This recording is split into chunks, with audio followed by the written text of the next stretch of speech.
Ronald, vous avez une solide expérience dans le secteur de la finance, dans la gestion d'actifs, si j'ai bien compris. Pouvez-vous nous raconter votre parcours et combien de temps vous y avez travaillé? Eh bien, ma vie a été bien plus compliquée que cela. En fait, j'ai été entrepreneur tout au long de ma vie. L'indépendance était pour moi une des composantes clés. La seule fois où j'ai essayé d'être un employé, ça n'a pas marché. En tant qu'entrepreneur, j'ai été amené à travailler dans plusieurs secteurs, en relation directe avec le monde de la finance. Toutes mes autres sociétés, comme ma propre ligne de vêtements féminins, une concession auto et aussi l'importation et l'exportation, m'ont conduit à un point où, pour bâtir ma propre fortune, j'ai dû m'intéresser au monde de la finance.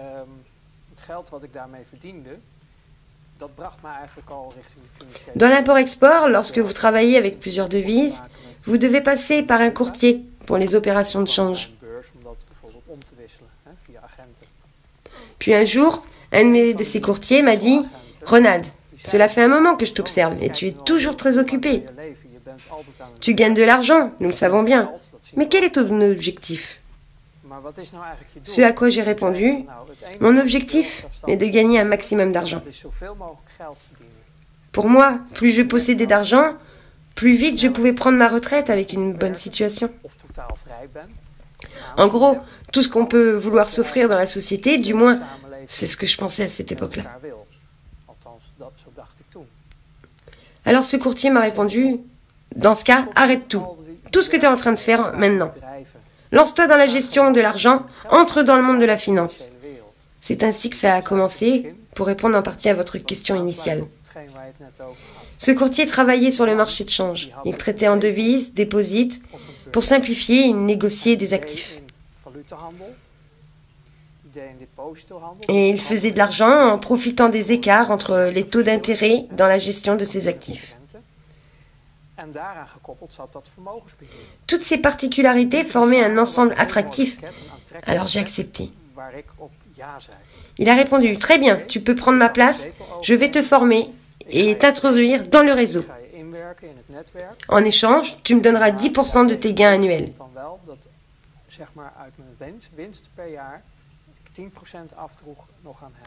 En gros, il m'a vendu sa place de négociateur sur les marchés, en échange d'une commission annuelle de 10%. J'ai répondu oui, ça m'allait très bien. Il a ajouté, mais il y a une chose que tu dois savoir. Si tu es incapable de mettre ta conscience au congélateur, et par congélateur, j'entends à moins 100 degrés, pas à 18 degrés, alors ne le fais pas. Voilà le message. Tu veux gagner beaucoup d'argent, tu peux l'obtenir et je peux t'y aider, mais le prix à payer est très élevé. Parce que tu ne peux pas faire ça en gardant la conscience tranquille. Cela m'a fait rire, j'étais encore jeune et naïf. Étant jeune, les conditions dans lesquelles je suis entrée dans la vie étaient loin d'être idéales. Cela a eu des conséquences sur ma façon de voir le monde et l'humanité. Que voulez-vous dire par là? Vous avez grandi dans une famille sans amour? Ma mère a toujours fait de son mieux pour que nous nous sentions aimés.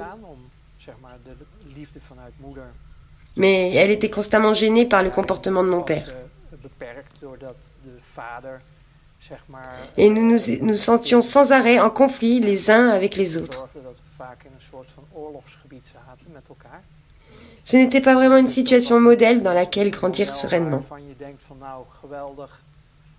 Grandir dans ce genre d'environnement m'a fait comprendre que le monde était très loin d'être quelque chose de formidable.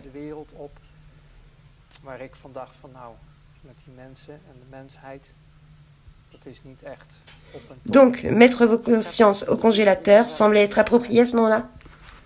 Je le faisais déjà partiellement par instinct de conservation.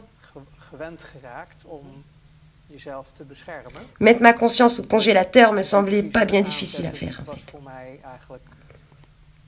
C'est devenu un mécanisme de survie pour vous? Oui, oui. Mais ma vision de l'humanité et du monde m'entourait était tout sauf quelque chose de positif. Je pensais seulement à moi. Ayant déjà grandi avec cet esprit d'autoconservation, j'ai finalement accepté. Lentement, j'ai commencé à établir ma propre clientèle. Alors que vos compétences s'améliorent dans ce réseau et que vous vous impliquez de plus en plus profondément,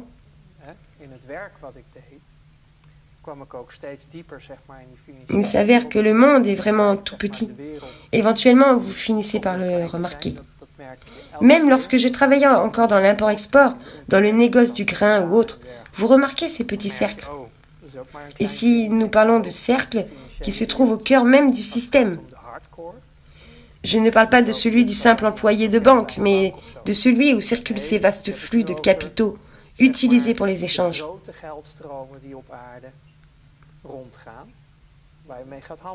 Vous parlez des flux d'argent mondiaux, pas de ceux des Pays-Bas en particulier, là où vous avez commencé à travailler? Les Pays-Bas jouent un rôle distinct dans les affaires, mais le monde ne tourne pas uniquement autour des Pays-Bas. Les Pays-Bas sont juste une partie de cet énorme système financier mondial. Vous devez passer par les marchés de change si vous souhaitez effectuer des transactions officielles. Plusieurs de ces banques qui s'occupent d'échanger les devises se voient attribuer certaines missions pour le compte de clients qui se trouvent en situation difficile. C'est ici que des gens comme moi interviennent, des prête-noms par lesquels transitent des énormes flux de capitaux. La législation internationale nous permet certains montages financiers pour déplacer cet argent de telle manière à ce que tout semble OK. Ainsi, tous les superviseurs, tous les organismes de réglementation mis en place dans le monde entier, ils ne voient rien de ce qui se passe. Comme le scandale autour de Panama, il y a 1 an ou 2 environ. Les Panama Papers? Oui. Évasion fiscale? Je pense qu'il s'agissait plutôt d'évitement fiscal. L'évasion fiscale, c'est lorsque vous brisez toutes les règles. Ici, nous parlons d'évitement fiscal. Quand vous voyez ce qui s'est passé là-bas, je me dis qu'il n'y a vraiment rien de nouveau. Pourquoi s'embarrasser avec ça? Ce n'est rien, c'est vraiment insignifiant. Néanmoins, pour les gens normaux, c'est un scoop. Sauf qu'en réalité, ça ne l'est pas vraiment. Cela nous montre juste qu'il y a quelque chose qui fonctionne très mal dans le monde. Aux Pays-Bas, par exemple, il y a des personnalités qui possèdent des comptes bancaires au Panama, bénéficiant d'une législation qui leur permet de ne pas payer d'impôts aux Pays-Bas, ce qui encore est complètement légal. Ce genre de montage faisant partie de mon travail, lorsque nous avions à changer de devise, nous avons eu bien d'autres opérations de change lors du premier boycott en Irak au début des années 90. Il y a eu un boycott en Irak lors de la guerre, lorsque la guerre a commencé. Nous avons été confrontés à ce que nous appelions le dollar irakien. Ces dollars irakiens, lesquels étaient en fait des dollars américains. Le dollar américain est en relation directe avec le cours du pétrole, ce qui fait de cette devise un instrument d'échange indexé sur le pétrole. Tant que cette connexion est en place, le dollar a de la valeur. Officiellement, il n'était pas permis aux Irakiens de vendre leur pétrole à cause du boycott. En théorie, bien sûr. Le business du pétrole n'a jamais été aussi florissant, avec des prix au rabais dans ces cas. Parce que officiellement, ce n'était pas permis. Cependant, avec une remise, ils continuaient de franchir les frontières. Ces dollars, parce que l'énergie a toujours été payée en dollars. Donc ces dollars irakiens devaient bien aller quelque part. Mais où? Vous ne pouviez tout simplement pas vous présenter à la banque à cause de ces contrôles effectués par ces organismes de régulation pour lutter contre le blanchiment d'argent et la criminalité. Ça n'avait rien de nouveau à cette époque. Aujourd'hui, on appelle ça terrorisme. Mais là aussi, c'était le cas. Donc vous aviez besoin de personne pour porter le chapeau. Prenons l'Allemagne, par exemple. Comme prête-nom, vous étiez invité par la banque dans des souterrains pleins de camions remplis d'argent. Et là, vous vous dites, des camions, bien sûr. Ces compagnies de transport sont bien occupées. Suivez-moi. Et il vous montre le contenu de tous ces camions entièrement remplis de dollars. Et ils vous disent qu'ils ont besoin de se débarrasser de tout cela. Il nous faut des livres, des marques, de façon à ce que ça aille là et là. Sommes-nous en train de parler de blanchiment d'argent, là? Oui, bien. Traitement de liquide, de telle manière à ce que nous puissions le réinjecter légalement dans le circuit monétaire. Et c'était votre mission? C'était une mission que mes collègues et moi avions reçue. Vous n'êtes jamais seul dans ce type de mission. Vous ne pouvez pas faire tout ça vous-même. C'est impossible. Tout le monde connaît Picsou en train d'écoper l'argent avec sa pelle. C'est littéralement ce que nous avions à faire là-bas. C'est impossible de tout traiter en une seule fois. Donc, vous aviez besoin de trouver une solution, les espèces étant le moyen de paiement. Alors qu'aujourd'hui, presque tout est... Donc, il vous fallait trouver un moyen de traiter tout ce liquide. Comment réintroduire tout cet argent dans le circuit afin que l'Irak puisse continuer de négocier son pétrole sans entrave? Puisque ce sont eux qui possédaient l'argent. L'Irak ne voulait pas. Regardez, vous parliez de blanchiment d'argent, alors que c'était à cause du boycott que l'Irak devait s'en tenir aux règles. Et vous savez, tout ce que vous avez à faire pour savoir ce qui se passe dans le monde, c'est de suivre l'argent. C'est tout ce qu'il y a à savoir. N'importe qui peut dire blablabla. Assurez-vous de suivre l'argent et vous découvrirez la vérité. Même chose, ici. La seule chose que l'Irak et ses partenaires économiques voulaient, c'était de rester libre de toute accusation. N'oubliez pas que ceux qui achetaient le pétrole étaient justement ceux qui avaient ordonné le boycott. En fait, ils sont tous amis et du même côté. Tout le monde s'imagine qu'ils sont ennemis comme s'il y avait les bons dans un camp et les mauvais dans l'autre.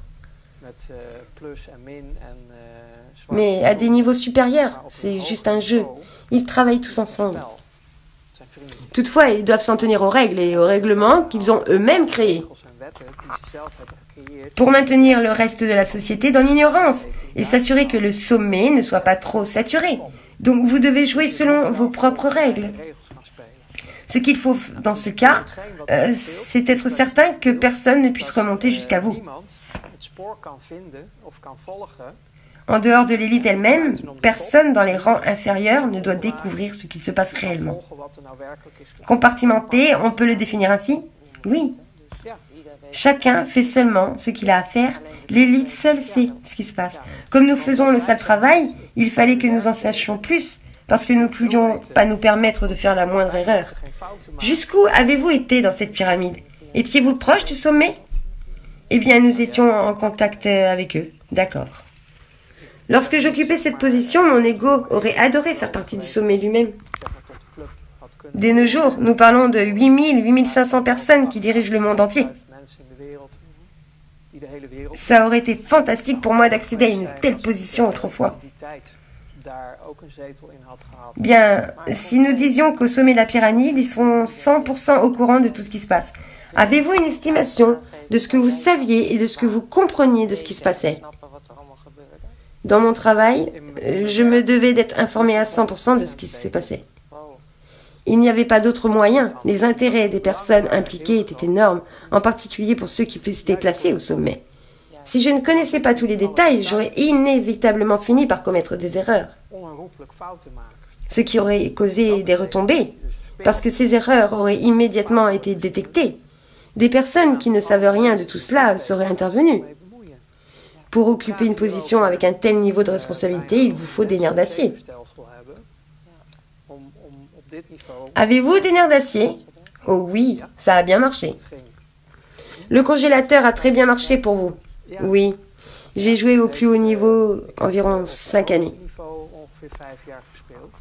Et puis ça a été fini? Tout s'est arrêté?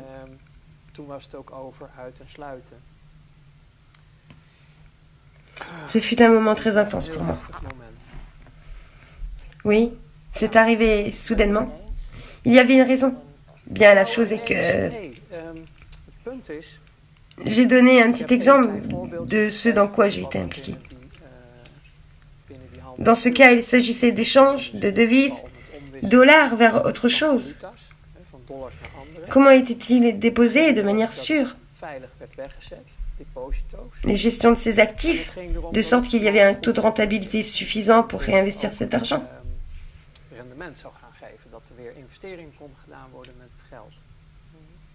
Le niveau atteint au cours de ces 5 années, ça n'arrive pas du jour au lendemain. Vous devez gagner votre place. Ces compétences pour connecter les points, rassembler les informations de manière à obtenir une vision globale,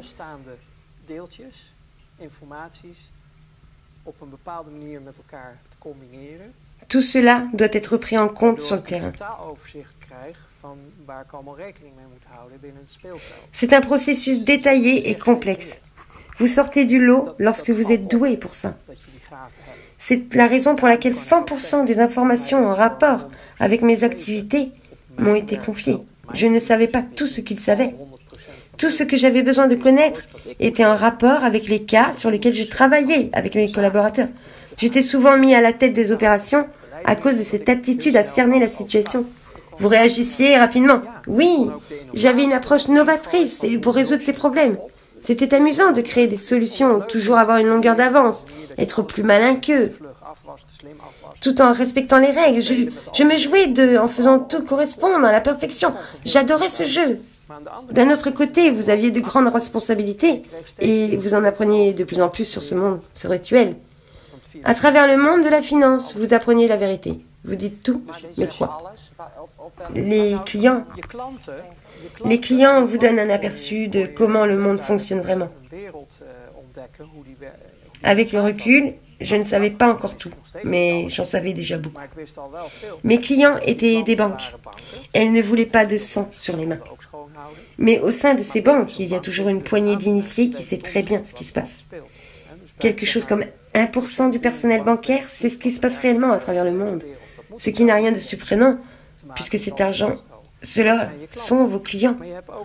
Mais vous devez également négocier avec les gouvernements, les multinationales, vous devez négocier avec les services secrets et avec ce que nous appelons aujourd'hui les organisations terroristes.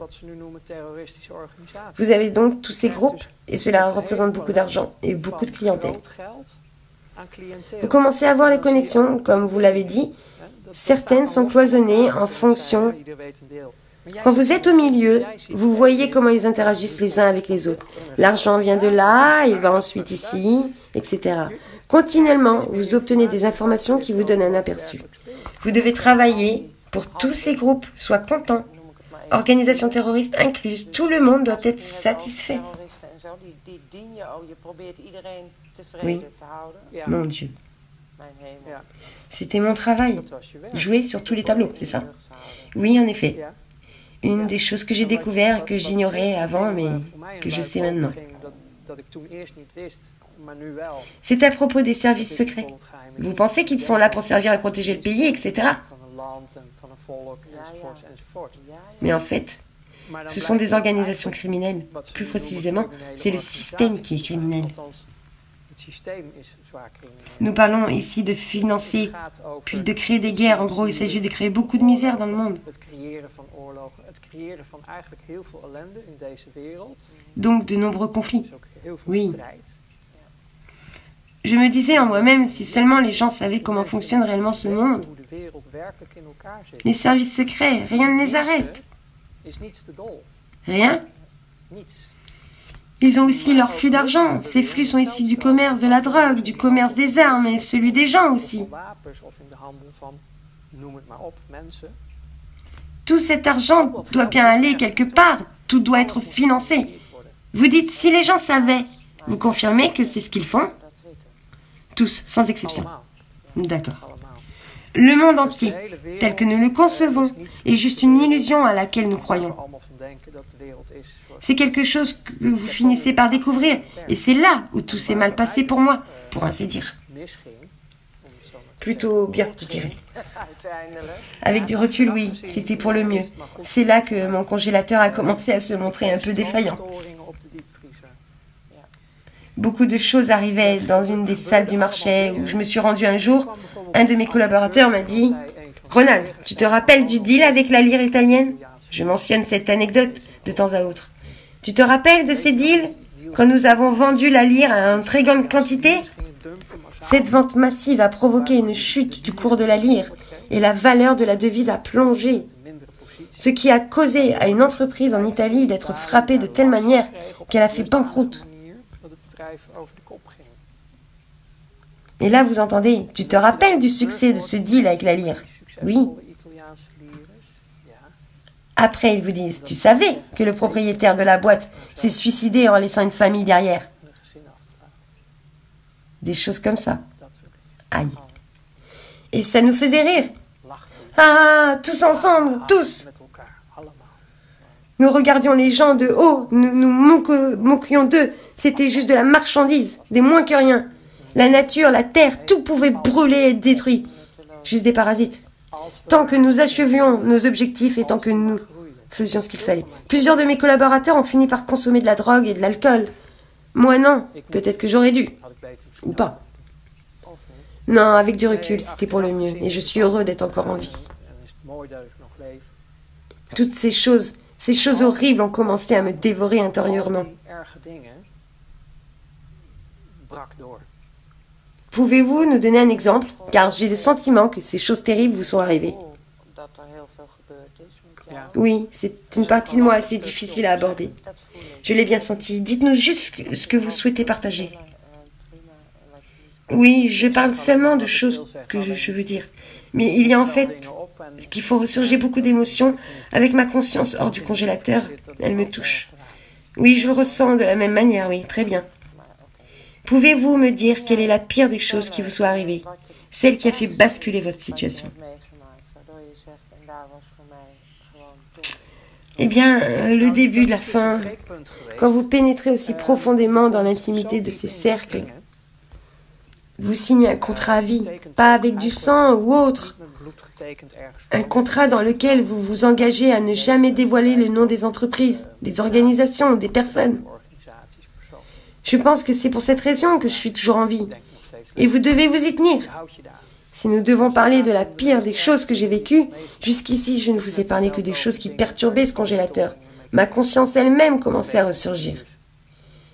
Voyons les choses ainsi. J'ai suivi un entraînement pour devenir un psychopathe. Je n'ai pas terminé cet entraînement, je ne suis pas devenu un psychopathe. Ma conscience a repris le dessus et ce fut la partie la plus difficile pour moi. Ma position était si excellente. J'avais du succès, j'avais la confiance des personnes qui opèrent à ce niveau.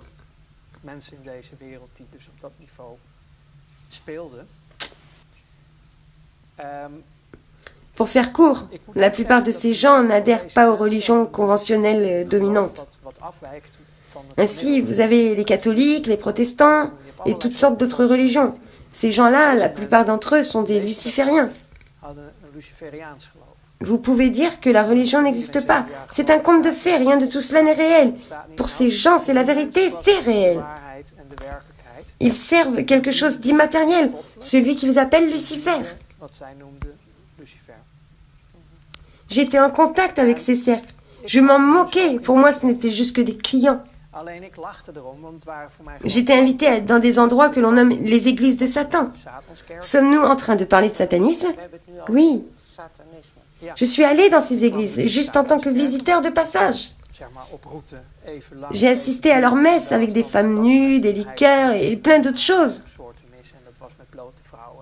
Je trouvais ça amusant. Je ne croyais pas du tout en ces choses.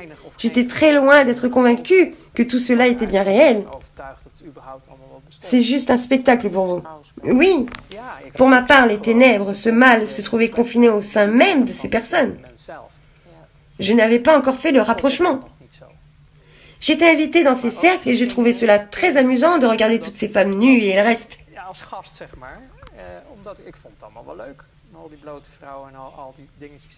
C'était la belle vie.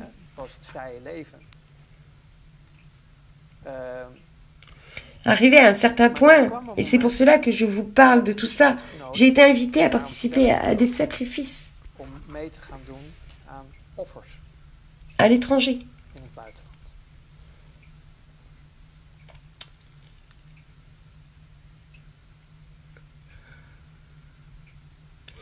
Ça a été le point de rupture. des enfants. On vous a demandé de le faire? Oui, je n'ai pas pu faire ça.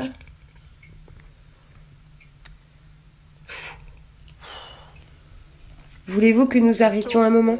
Non. Non. Après ça, j'ai commencé à sombrer progressivement.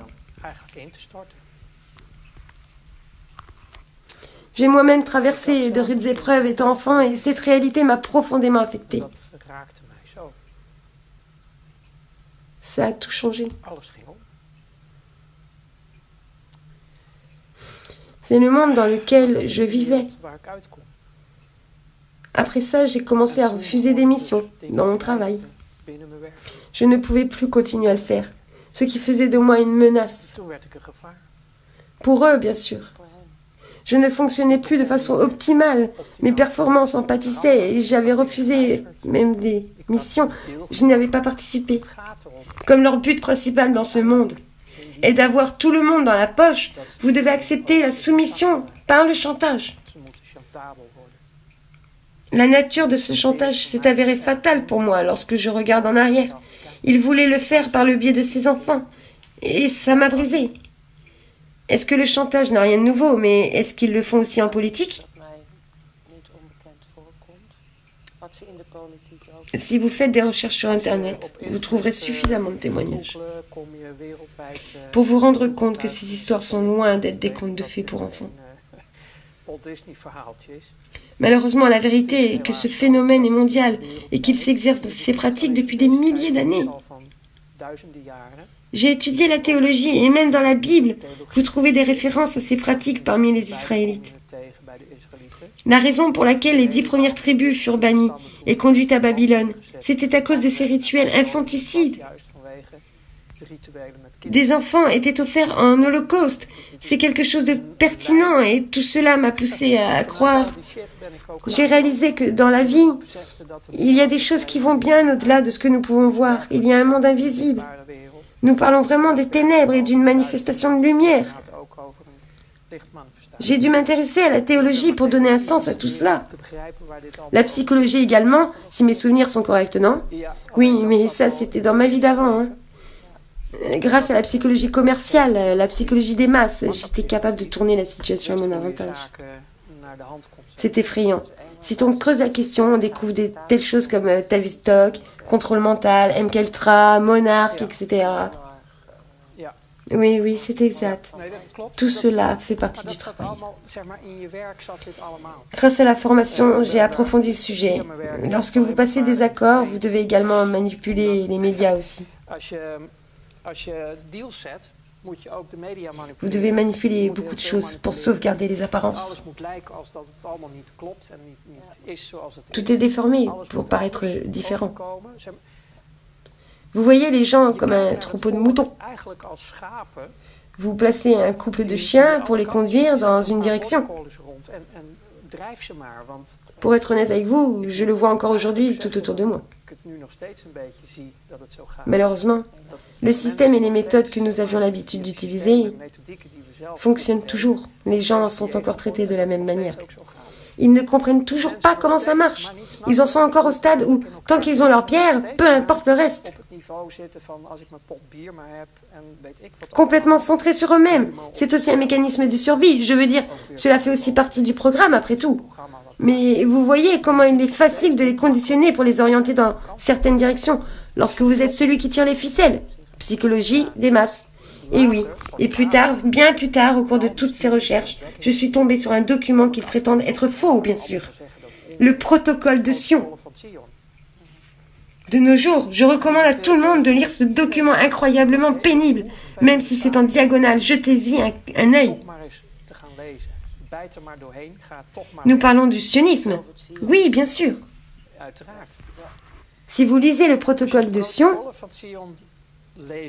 que vous les étudiez sérieusement et que vous en compreniez le sens, après, c'est comme si vous lisiez le journal de la vie au quotidien. Comment, de leur position avec un pouvoir ultime, et par dit ultime, j'entends qu'il est devenu au sens littéral, mais seulement parce que les gens ne réagissent pas. Ils ignorent ce qu'est la réalité. Nous avons tous été programmés. Si vous osez dénoncer le sionisme, on vous traite d'antisémite. Et après, ils essayent de... Le négatif. Vous pouvez appeler ça le mal, les lucifériens, les satanistes, mais peu importe comment vous les appelez. C'est une entité réelle. J'ai découvert que cela a été écrit dans la Bible. Et pas seulement la Bible, vous pouvez le vérifier dans de nombreux autres livres. Il y a réellement eu un moment de séparation dans cette manifestation de la lumière, dans laquelle un groupe a suivi son propre chemin, tout en étant lui-même animé d'une haine intense, d'une grande colère. Les gens qui n'en sous-estiment pas l'essence funeste sont peu nombreux. Cette force destructrice vous hait de toutes ses tripes. Elle hait la création, elle hait la vie. Elle ferait n'importe quoi pour que tous nous anéantir complètement. Et le moyen d'y parvenir, c'est de diviser l'humanité. Diviser et conquérir, c'est ça leur vérité. L'humanité est une manifestation de lumière. C'est ça la vraie création. Tant qu'elle peut être divisée, que ce soit en partis politiques, à cause de la couleur de la peau, pour ne nommer que cela, vous, de votre point de vue, en tant que luciférien, c'est éliminer tout le potentiel de l'ennemi. C'est là toute leur puissance. Ils ne peuvent pas se défendre, parce que si cela arrivait, les lucifériens perdraient. Et ce monstre de cupidité disparaîtrait.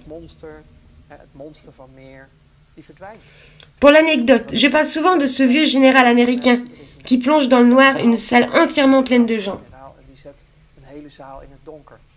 Les yeux finissent par s'habituer à l'obscurité, mais vous ne pouvez pas voir. Le général ne prononce pas un mot, puis soudain, une petite lumière jaillit de son briquet. Mais à cause de cette longue exposition à l'obscurité, vous assistez à une manifestation de la lumière émanant de sa source, et les gens peuvent à nouveau se voir les uns les autres. Puis il dit, ceci est le pouvoir de la lumière. Joli. L'unité. Tous ensemble. Et toute cette merde cesse d'exister. Voilà à quelle vitesse cela pourrait arriver. C'est quelque chose de facile à dire pour moi aujourd'hui, mais il y a une période dans ma vie, où tout s'est effondré. Vous pouvez nous en dire un peu plus à ce sujet? C'est arrivé comment? Est-ce que parce que vous aviez été invité à... J'ai commencé à refuser des missions. Ma conscience est revenue après ce qui m'avait été demandé de faire à ces enfants. Après cet événement, j'ai commencé à refuser de plus en plus. J'avais une conscience et je n'arrivais plus à fonctionner. Mais vous avez continué de montrer à votre travail. Je n'avais pas vraiment le choix. J'avais mon propre business, des bureaux, du personnel. Les affaires continuaient de tourner. Cela a dû être difficile. Oui, très difficile et très tendu. D'un côté, il y a une gestion de l'argent à un niveau très élevé que vous ne pouvez pas vous permettre de faire la moindre erreur. Sinon, tout s'effondre en provoquant un effet domino. Votre entreprise, toutes les personnes qui y sont associées se retrouvent ruinées, et vous inclus. Là, vous êtes complètement foutu. Vous êtes soumis à une énorme quantité de stress. Si en plus on y ajoute une conscience qui refait surface...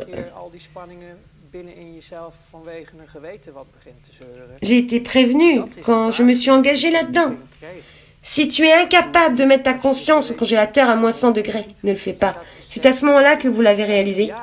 Oui, j'ai compris. Sauf que c'était loin d'être une plaisanterie. Je n'ai absolument pas compris dans quoi je me mettais les pieds. Votre congélateur est tombé en panne. HS, je ne pouvais plus en le faire. J'ai essayé d'en venir à bout pour sauver les apparences. Je ne savais pas comment me sortir de là, j'étais piégée. Tous les autres étaient piégés. Inévitablement, tout cela a fini par m'achever. Mon corps a tout simplement lâché. La première chose que j'ai vue, c'était ma mère en train de pleurer dans la salle de soins intensifs. Vous avez fini aux urgences? Oui, mon corps a complètement lâché. Carrément lâché. Oui, oui.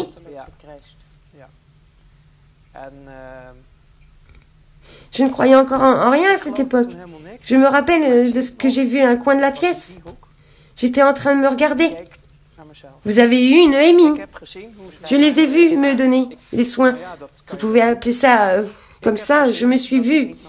Mais je n'étais pas dans mon corps. Je suis à l'intérieur de mon corps. Mais je ne suis pas... Je les ai vus me donner des soins pendant très longtemps, j'ai hésité à en parler. Ce n'est que bien plus tard que j'en ai parlé. Quand c'est arrivé, j'avais déjà beaucoup étudié le sujet et je commençais déjà à croire. Je comprenais bien mieux l'aspect spirituel et matériel des choses. À ce stade, cette expérience intense m'a permis de trouver ma propre place, de réaliser que je ne suis pas que mon corps, qui n'est juste qu'un vaisseau. Après avoir vécu tout cela, il m'a fallu longtemps pour récupérer. Oui, j'étais une épave. J'étais complètement démolie. Il a fallu 1 an pour que mon corps puisse récupérer.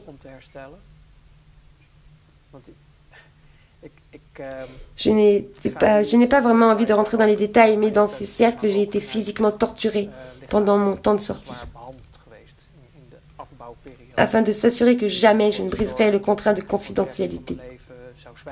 J'ai été enlevée durant une certaine période de temps. Si j'ai reçu un traitement, tous ces facteurs additionnés les uns avec les autres ont fait monter le stress de plusieurs crans.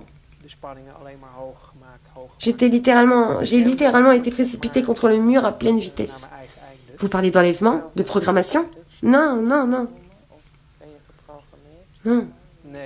Non, ils m'ont exposée à certains types de tortures, afin de s'assurer que jamais je ne ferais quelque chose qui puisse endommager les personnes qui appartiennent à ce monde. Sur le moment, je ne l'ai pas réalisé. Ce n'est qu'après, avec le recul. Tout est arrivé de cette façon. Ma vie précédente a connu une conclusion si extrême que je ne pouvais plus en supporter davantage. Je ne pouvais plus le supporter. Cependant, j'étais tellement solide mentalement que le rejet s'est exprimé à travers mon corps, mon propre corps. C'était... Je ne savais plus quoi faire. Il ne me restait plus aucune option. Voilà pourquoi j'aurais souhaité, comme plusieurs de mes collaborateurs, sur le chemin de l'alcool et de la drogue, vous comprenez? Bien que la plupart d'entre eux soient morts, aujourd'hui, ma propre fin aurait été beaucoup moins difficile. Même si je sais qu'il y a encore des prête-noms en circulation, il y en a peu qui sont encore en vie. La plupart sont déjà morts. Moi aussi, d'une certaine façon, mais je suis toujours là. Il vous reste encore quelque chose à faire. Oui, on pourrait dire comme ça. On peut dire ça comme ça. Bref, je ne sais pas depuis combien de temps nous discutons, mais voilà, c'est le monde dans lequel je me suis retrouvée. Si vous avez des questions spécifiques, j'aurais aimé pouvoir vous donner des réponses plus concises, mais je ne vois pas comment. Je vous remercie pour tout ce que vous nous avez dit. Pour moi, cela représente beaucoup.